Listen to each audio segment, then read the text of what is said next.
Hello everyone. In this session, we have to discuss curvature and refraction correction. Curvature and refraction correction हम लोग trigonometric levelling में discuss करेंगे। इसके बारे में आप सीसी और सीआर के रूप में सर्वेइंग वन में आप ऑलरेडी पढ़ चुके हैं अपने पिछले सेमेस्टर थर्ड सेमेस्टर में। ठीक है, तो वो था नॉर्मल लेवलिंग के लिए यानी कि प्लेन सर्वेइंग के लिए, और जियोडेटिक सर्वे में डिस्कस करेंगे ट्रिग्नोमेट्रिकल लेवलिंग में। तो यहाँ पर भी कर्वेचर और रिफ्रैक्शन करेक्शन यूज होते हैं। तो होता क्या ये, तो कहता है कि इफेक्ट ऑफ रिफ्रैक्शन, रिफ्रैक्शन का जो इफेक्ट होता है ऑब्जेक्ट को हायर अपियर होने देता है जो कि वो रियली में होता है उसके रिस्पेक्ट में। ठीक है, तो ट्रिग्नोमेट्रिकल लेवलिंग इम्प्लॉय होता है इसको डिटरमाइन करने के लिए एलिवेशन और डिप्रेशन के केस के लिए। करते क्या है इसमें, तो टेरेस्ट्रियल रिफ्रैक्शन हम लोग कैलकुलेट करेंगे। कैसे करेंगे, तो एक आपको डायग्राम थोड़ा सा इसमें समझना पड़ेगा। देखिए, अर्थ का सरफेस कैसा होता है, ऑब्लेट एस्फेरॉइड, यानी कि ये कहीं ना कहीं सर्कुलर होता है। तो जहाँ सेंटर होगा, इस सेंटर पर अगर हम एक सेगमेंट कंसीडर करते हैं तो कुछ ऐसा सेगमेंट हमें मिलता है जहाँ पर रेडियस आर होता है और ओ इसका सेंटर होता है। सिमिलरली यही सेगमेंट को हम यहाँ पर कंसीडर करते हैं। एक हमने क्या किया, अर्थ के सेगमेंट को कंसीडर किया जिसमें हम जानते हैं होना तो चाहिए इन दोनों के बीच का डिस्टेंस बिल्कुल हॉरिजॉन्टल लाइन, लेकिन कर्व होने की वजह से इसमें हमको कहीं ना कहीं ये कर्वेचर देखने को मिलता है। इसका रेडियस आर होगा, इसको हमने पी और इसको हमने पी वन कंसिडर किया। कहता है कि जितना आपका एंगल सबटेंड होगा इसके सेंटर पर, उसका हाफ एंगल अगर आप यहाँ पर टेंजेंट लिए हुए हैं, अगर यहाँ पर आपने टेंजेंट ड्रॉ किया हुआ है तो इसका हाफ एंगल जितना सेंटर पर है उसका हाफ एंगल यहाँ पर सबटेंड होता है। ये पहले भी हम लोग पढ़ चुके हैं इस चीज़ को। ठीक है, अब यहाँ पर कहता है कि P पॉइंट पर, P1 पॉइंट पर, इस पॉइंट पर कोई ऑब्जेक्ट है। मानते हैं कि यहाँ पर कोई आपका पहाड़ है। ठीक है, इस पहाड़ है, पहाड़नुमा कोई स्ट्रक्चर है जिसका हाईएस्ट पॉइंट हमने Q माना। अब P से Q को देखते हैं तो होना चाहिए क्या, ये हॉरिजॉन्टल लाइन, ये होना चाहिए आपका हॉरिजॉन्टल लाइन। लेकिन कर्वेचर होने की वजह से इसमें हमको एक कर्व दिखता है, ये हमारा लेवल लाइन हॉरिजॉन्टल ना होकर के ये कर्व लाइन ड्रॉ होता है।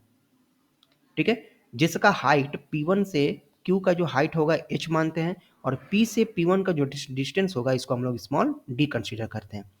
जिस तरह से हमने यहाँ पर एक टेंजेंट ड्रॉ किया उसी तरह से इस पर एक टेंजेंट ड्रॉ करते हैं, और इस टेंजेंट से यहाँ का जो हॉरिजॉन्टल लाइन का जो एंगल बनता है इसी को हम लोग कहते हैं रिफ्रैक्शन एंगल। इसी को कहते हैं हम लोग रिफ्रैक्शन एंगल की वैल्यू इसको आती है। सिमिलरली यहाँ से भी आप टेंजेंट इसको ड्रॉ करेंगे, यहाँ से भी एक टेंजेंट आप ड्रॉ करते हैं, और यहाँ से भी जो आपको एंगल मिलेगा, यहाँ से भी जो आपको एंगल मिलेगा इस एंगल को कहेंगे हम लोग रिफ्रैक्शन एंगल। अब बात करते हैं दोनों टेंजेंट नंबर 1 और टेंजेंट नंबर 2, इसके बीच का जो एंगल आएगा इसको हम लोग एंगल ऑफ एलिवेशन यानी कि अल्फा 1 से डिनोट करेंगे। जब मान लिया कि आपका ये जो Q जो h हाइट का जो ये ऑब्जेक्ट है, अगर हम इसको कंसीडर कर सकते हैं कि सेगमेंट ऑफ अर्थ है, तो यहाँ भी एक इमेजिनरी लाइन ड्रॉ करते हैं, और इसको भी मानते हैं क्या है कि ये पूरा आपका सेगमेंट ऑफ अर्थ में ही आएगा। इस पूरे को हम सेगमेंट ऑफ अर्थ मान के चलते हैं, जहाँ से ये हॉरिजॉन्टल लाइन होना चाहिए लेकिन कर्व होने की वजह से, जियोडेटिक कर्वेचर होने की वजह से हम लोग को इसको कर्वेचर कंसीडर करना पड़ता है। तो यहाँ पर इस कर्व पे जब आप इसको एक टेंजेंट यहाँ पर ड्रॉ करते हैं, एक टेंजेंट यहाँ ड्रॉ करते हैं, तो ये आगे कहीं ना कहीं आपको ये आगे मीट करेगा, और दोनों टेंजेंट जहाँ पे मीट करेंगे तो वो जितना एंगल आपका यहाँ सबटेंड होगा उतना ही एंगल यहाँ भी सबटेंड करेगा। और यहाँ से ये दो टेंजेंट के बीच का जो यहाँ का एंगल बनेगा ये बनेगा आपका बीटा 1, जो कि एंगल ऑफ डिप्रेशन के टर्म में आएगा Q से P को देखने के टर्म में। तो उम्मीद है ये डायग्राम आपको समझ में आया होगा। इसको हम यहाँ पर Q है तो यहाँ पर हम Q डैश लिखते हैं, इसको हम Q2 लिखते हैं, इसको यहाँ पर हमने P2 लिखते हैं इसको।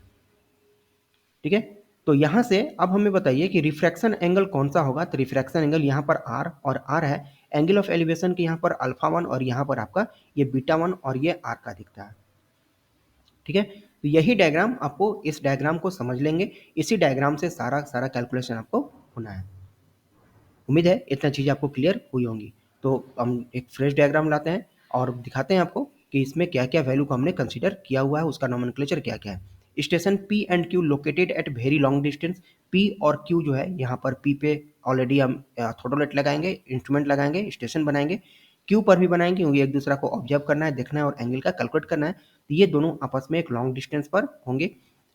यहाँ पर कुछ ये डायग्राम है, इस डायग्राम को हम मिटाते हैं जो मैंने बनाया। यही सेम डायग्राम आपका यहाँ पर है।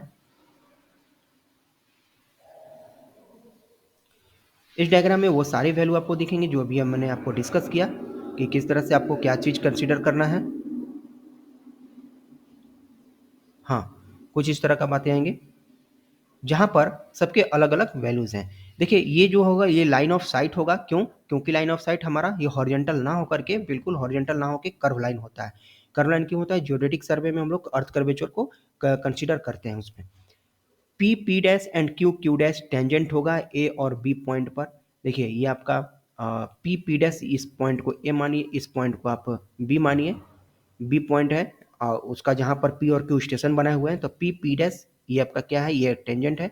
क्यू क्यू डैश भी क्या है? ये एक तरह का टेंजेंट है। और लाइन ऑफ साइट जो होगा ए बी, ये जो हॉरिजॉन्टल लाइन है इसको हमने ए बी कंसिडर किया हुआ है। इसका कर्व लाइन जो होगा ये पी क्यू आपका कर्व लाइन बनेगा। Q Q one P P one horizontal line है।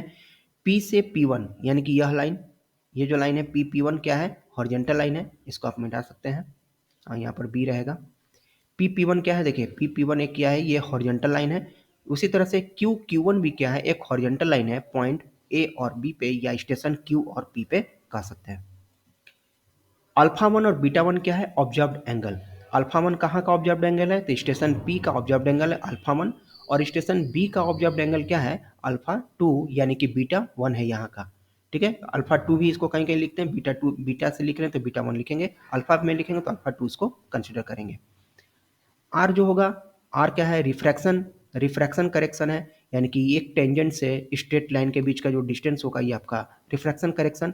यहाँ से भी आपका ये रिफ्रैक्शन करेक्शन आपका बनेगा आर, ये यहीं तक का जो आपका डॉटेड लाइन है यहीं तक का आएगा। नेक्स्ट है कैपिटल आर। तो कैपिटल आर अगर इतना ही पार्ट आपने कंसीडर किया तो ये आपका आर होगा, अगर पूरा कंसीडर किया हो तो बड़ा वाला भी ये आपका लाइन आर ही कहलाएगा, जो कि मीन रेडियस होता है अर्थ का और जिसकी वैल्यू होती है 6370 किलोमीटर। नेक्स्ट है डी। स्मॉल डी क्या है? तो ये हॉरिजॉन्टल डिस्टेंस है जो कि पी से पी वन के बीच का है। जो हॉरिजॉन्टल डिस्टेंस हम लोग चेन या टेप से इसको मेजर कर सकते हैं।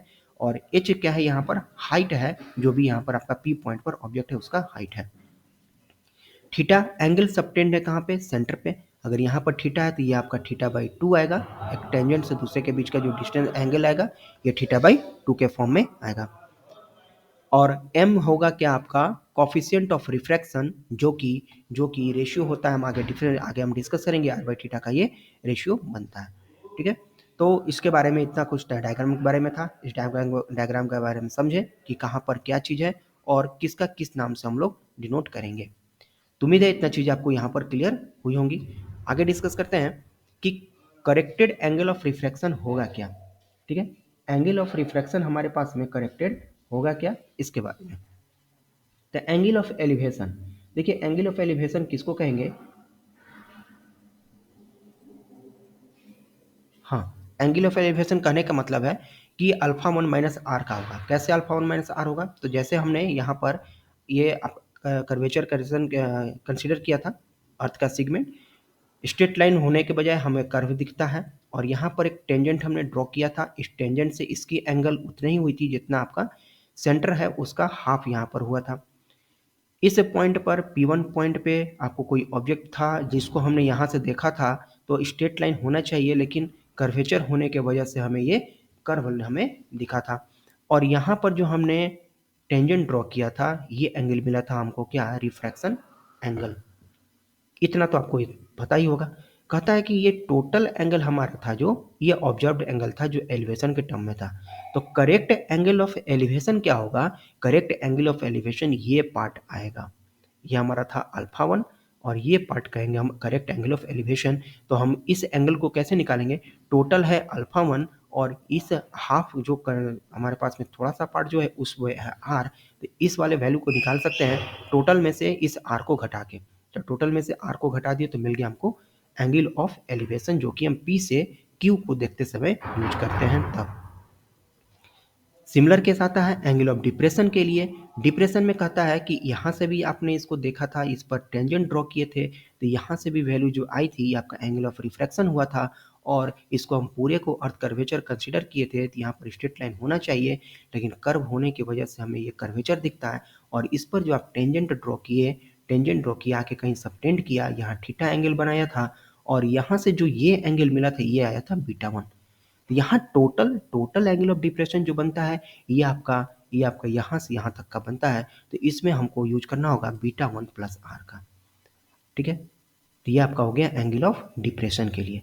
तो ये दोनों वैल्यू है आपका angle of elevation and angle of depression के लिए। उम्मीद है इतना चीज़ें आपको क्लियर यहाँ पर हुई होंगी। अब डिस्कस करते हैं इसमें कि जब angle of elevation depression calculate कर लिए, तब इसमें और बाकी क्या है कैलकुलेट करने के लिए। तो करेक्शन कर्वेचर का करेक्शन कैसे हम लोग कैलकुलेट करेंगे इसमें। देखिए, कर्वेचर करेक्शन के लिए कहता है कि इफेक्ट ऑफ कर्वेचर का इफेक्ट का मतलब क्या हुआ कि ऑब्जेक्ट अपीयर होता है जो कि रियली है उससे लो पर। ठीक है, तो उसमें एंगल ऑफ एलिवेशन जो बनेगा, ये आपका θ/2 का बनेगा। θ/2 यहाँ पर क्या था, तो θ/2 आपका कर्वेचर करेक्शन की मैं बात कर रहा हूँ। ठीक है, रिफ्रैक्शन करेक्शन के नहीं। रिफ्रैक्शन करेक्शन आपका इसमें आएगा, आर से डिनोट करते हैं रिफ्रैक्शन को, और कर्वेचर करेक्शन आपका θ/2 होगा। θ/2 का मतलब कौन सा था, ये पार्ट यहाँ पर आपको, इसमें आपको, हाँ ये चीज़ था आपका θ/2। ये होगा एलिवेशन के लिए। और डिप्रेशन में भी तो यही था ना, डिप्रेशन में आपका भी यही था, यहाँ से हमने इसको कंसिडर किया था। तो डिप्रेशन में भी हमने क्या देखा था, यहाँ से ये आर था, और यार यहाँ पर था, तो यहाँ से, हाँ यहाँ पर जब आप इसको कन्वर्टर किए थे, तो ये वैल्यू आ जाया था, यहाँ भी θ/2 था। क्यों, क्योंकि यहाँ से जो वैल्यू मिला था, ये आपका थीटा एंगल पर हुआ था।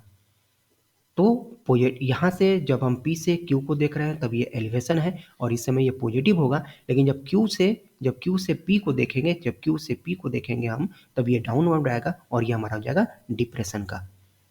ठीक है, ये वैल्यू हो जाएगा डिप्रेशन में, तो हमारा वैल्यू हो जाएगा नेगेटिव। ठीक है, एंगल ऑफ डिप्रेशन जब बात करेंगे इसमें, तो वो θ/2 ही होगा, लेकिन वो नेगेटिव साइन के साथ होगा। क्यों होगा नेगेटिव साइन के साथ, क्योंकि वो ऊपर से नीचे देख रहे हैं, डाउनवर्ड डायरेक्शन में देख रहे हैं, इसलिए वो नेगेटिव होगा। अब देखिए थीटा, अभी θ/2 और d में हमने क्या रिलेशन देखते हैं। तो देखिए θ/2 और d के रिलेशन को समझने के लिए आपको थोड़ा सा जाना होगा 9th-10th वाले थ्योरम पर। क्या होता था कि कोई अर्थ सेगमेंट, कोई सर्कल का सेगमेंट आप कंसिडर करते हैं, उसमें ये जो आर्क लेंथ होता है, ये आर्क लेंथ जो होता है l, यहाँ पर जो थीटा होता है, ये रेडियस होता है। तो इसमें क्या हम इक्वेशन यूज करते हैं, θ = L/r। तो जब d छोटा होगा, तो ये जो लेंथ होगा और ये जो d डिस्टेंस होगा, ये दोनों तो आपस में बराबर होंगे जब ये स्मॉल सेगमेंट के लिए। ठीक है, अर्थ का कर्वेचर कितना होता है, अर्थ का जो रेडियस होता है 6370 किलोमीटर होता है, और d अगर हम कुछ मीटर में रखेंगे, 10 metre, 15 metre, 20 metre, 100 metre, 200 metre में रखेंगे, तो 6370 किलोमीटर के रिस्पेक्ट में 100 मीटर एक बहुत ही छोटा यूनिट होता है। इसलिए l और d आपस में दोनों को हम इक्वल मान सकते हैं। ठीक है, तो प्लेन सर्वे में इसलिए कहा जाता है एरिया 250 किलोमीटर स्क्वायर से कम रहता है, तो वो प्लेन में कंसीडर हुआ। प्लेन कंसीडर होगा तो आपका जो स्ट्रेट लाइन है, कर्व लाइन नहीं होगा। तो जब हम इसको सेम कंसीडर करेंगे, तो θ = हमारा d/r आता है, और ये होता है रेडियन में। हम जब दोनों तरफ 2 से डिवाइड करेंगे, तो θ/2 किसके बराबर होगा, d/2r के बराबर होगा। उम्मीद है इतना क्लियर हुआ होगा। अब इसी को जब हम सेकंड में कंसीडर करेंगे, सेकंड में, तो d/में 2r sin 1 सेकेंड, 2 अगर हटा देंगे, तो θ = d/r sin 1 सेकेंड बन जाता है। तो ये सभी चीज़ें इसमें आपको आ जाती हैं। तो यहाँ से आपका एंगल ऑफ डिप्रेशन जो होगा, ये आपका बन जाएगा, वही सेम चीज़ रहेगा, लेकिन साइन यहाँ पर क्या होगा, वो नेगेटिव साइन आपको देखने को मिलेगा। ठीक है, तो यहाँ पर एंगल ऑफ डिप्रेशन आपका सेम रहने वाला है, लेकिन ये सिर्फ बन जाएगा आपका नेगेटिव साइन के साथ। अब कोएफिशिएंट ऑफ रिफ्रैक्शन क्या है, तो ये एक रेशियो होता है। क्या रेशियो होता है, तो जितना भी आपका एंगल ऑफ रिफ्रैक्शन है और एंगल सबटेंड एट सेंटर होगा, उसका आपस में रेशियो को कहेंगे हम लोग कोएफिशिएंट ऑफ रिफ्रैक्शन, जिसको m से डिनोट करते हैं, यानी कि r = mθ आप लिख सकते हैं। और m की वैल्यू जो है, ये 0.606 से 0.08 के बीच होती है, और एवरेज में इस वैल्यू को 0.07 कंसीडर किया जाता है। बहुत इंपॉर्टेंट है, ऑब्जेक्टिव के पॉइंट ऑफ व्यू से यहाँ से क्वेश्चन पूछे जाते हैं। अब बात करते हैं करेक्शन रिफ्रैक्शन के लिए हम लोग दो केस अराइज होते हैं। अगर d छोटा हो और h लार्ज हो। कैसे d छोटा होगा, h लार्ज होगा, देखिए ये जो d डिस्टेंस है, इस डिस्टेंस को मानते हैं कि पहला केस, ये d दोनों के बीच का डिस्टेंस कम होगा, और यहाँ पर h जो होगा ये हाई होगा। इस h को हम लोग हाई मानते हैं। ठीक है, तो इस केस में क्या करेंगे, हम लोग को यहाँ पर वैल्यू कंसीडर करना होगा। इसके लिए देखिए आप ध्यान देंगे, हम एक यहाँ पर ट्रायंगल बना रहे हैं।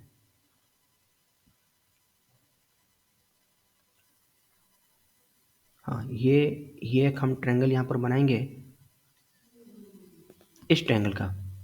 तो कहने का मतलब कि ये जो एंगल होगा, यह एंगल किसके बराबर होगा, तो इस एंगल और इस एंगल के समेशन के बराबर होगा।